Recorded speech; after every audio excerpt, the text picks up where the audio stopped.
The desert wind whispers secrets old and new, carrying tales of distant lands across the dunes. In the heart of Mesopotamia, where the Euphrates River gently flows, stands the majestic city of Babylon, the jewel of the desert. Its towering walls shimmer under the relentless sun, hiding stories that echo through time. One such tale revolves around a humble merchant named Nergal, who nestled between his sacks of gold and silver each night, dreamt not of empires or conquests, but of routes to distant markets. His ambition was as vast as the desert sky, yet as grounded in reality as the coins he so carefully counted. I know. It's late in the evening. The sun has dipped below the horizon, and the sky above Babylon is ablaze with color, a vibrant canvas of crimson and violet fading into the softest shades of blue. Within the city's bustling market, Nergal, a merchant renowned for his exotic wares, prepares to retire for the night. His small shop, tucked away on a cobblestone street lined with papyrus scroll sellers and spice merchants, is now quiet. The day's heat lingers in the air, mingling with the aroma of cinnamon and myrrh that still clings to Nergal's linen tunic. He settles on a low stool, the cool stone a welcome contrast to the heat of the day. His fingers, calloused from years of counting coins, begin their familiar task, sorting through the day's earnings. Each clink of silver on stone, a tiny victory, a testament to his skill in trade. But tonight the usual satisfaction eludes him. His gaze drifts past the piles of metal, seeing instead the endless possibilities of the open desert, the bustling markets of India, the opulent bazaars of Persia. His mind conjures images of vibrant tapestries, shimmering silks, and precious gemstones, all whispering tales of far-off lands. He sees camels laden with spices traversing treacherous mountain passes, hears the lilting melodies of foreign lutes, feels the warm hospitality of lands beyond the desert sands. The rhythmic jingle of his coins fades into the background, replaced by the murmur of foreign tongues and the laughter of children playing in the shadow of foreign minarets. Suddenly, the soft drone of a harp cuts through Nergal's reverie. It's coming from a small tavern nearby, its notes carried on the evening breeze.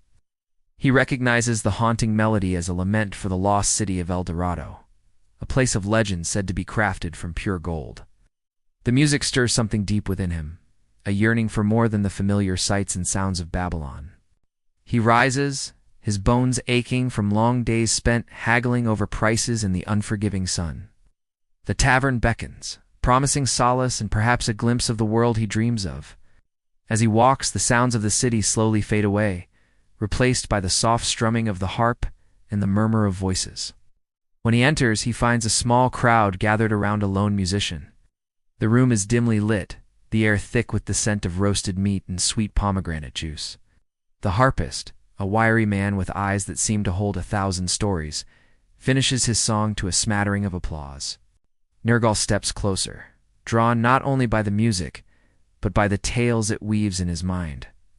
He sits down, ordering a cup of spiced wine, and listens intently as the harpist begins another song, this one celebrating the bravery of a mythical hero named Gilgamesh.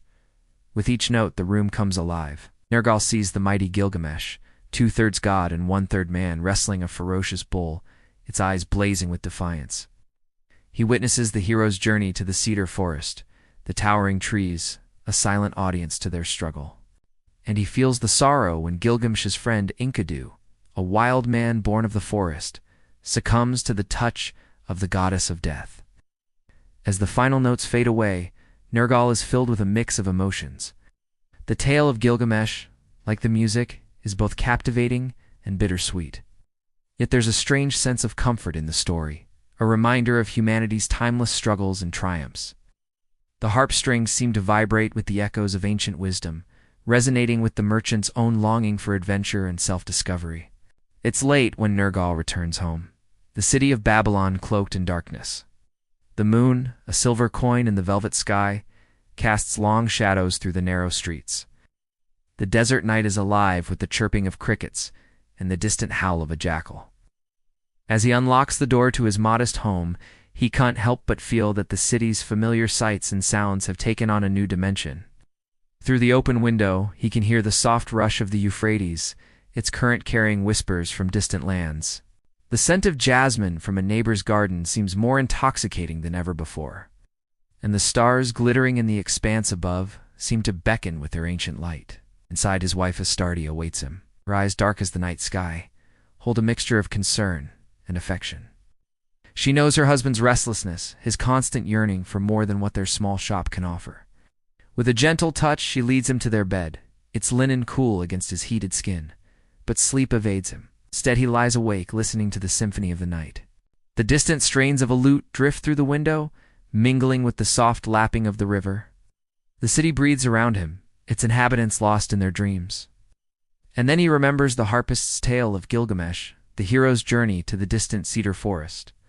An idea begins to form in Nergal's mind, taking root like a stubborn weed. Could this be the adventure he's been seeking? The chance to step out of the shadows of Babylon and into the light of his own story?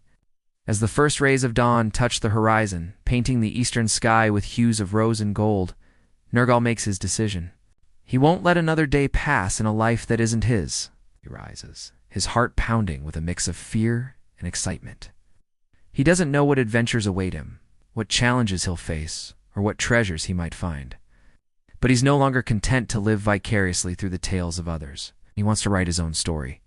He wakes his wife, his eyes shining with newfound determination. Together, they prepare for the journey ahead, packing provisions and securing their most valuable possessions.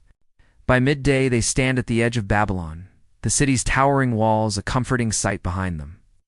In front, the desert stretches endlessly under the merciless sun.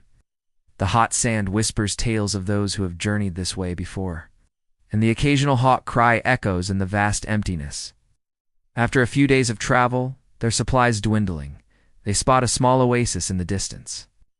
Palm trees sway around a pool of water, offering respite from the harsh environment. As they approach, they see other travelers, weary from their own journeys, resting in the shade. Nergal and Asteria introduce themselves, eager to share their own stories and hear those of others.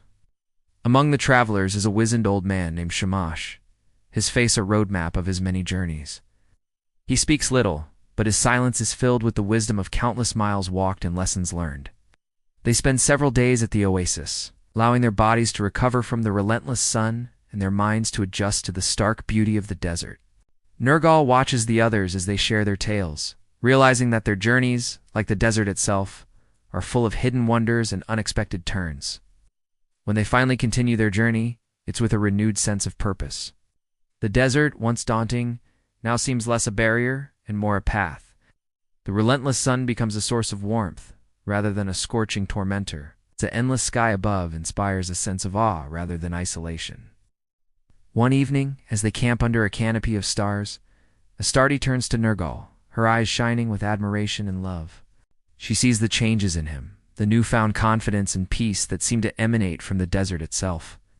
She realizes that the journey, like the desert, has stripped away what was unnecessary, leaving only the essentials: courage, resilience, and an unyielding spirit. As the days turn into weeks, Nergal's initial apprehension about the desert gives way to respect and even fondness. He sees the delicate beauty in a spider's web glistening with morning dew, the strength in a lone palm tree enduring the relentless sun, and the resilience in a flower pushing through the sand. He understands that the desert, like life, is full of challenges, but also of quiet triumphs. And when they finally reach the fabled cedar forest, it's not just the lush greenery and towering trees that amaze him, but the realization that the journey, not the destination, was where he truly found himself. Back in Babylon, Nergal's life is forever changed. He's no longer the same merchant who dreamed of distant lands while counting his coins. He's weathered the challenges of the desert, faced his fears, and discovered a strength he never knew he possessed. The city, once his whole world, now seems smaller, its boundaries confining. He feels the pull of the open desert, the call of the wandering star. He knows that the world is vast, and his journey, like the desert itself, is full of hidden wonders and unexpected turns. And as the sun sets over Babylon, casting long shadows on the ancient walls, Nergal and Astarte stand hand in hand, ready to embrace whatever adventures await them. They carry with them the stories they've gathered, the lessons they've learned, and the love that has grown stronger with each passing day. For they've discovered that the true treasure they've found is not gold or precious gems, but the journey itself and the wisdom that whispers on the desert winds.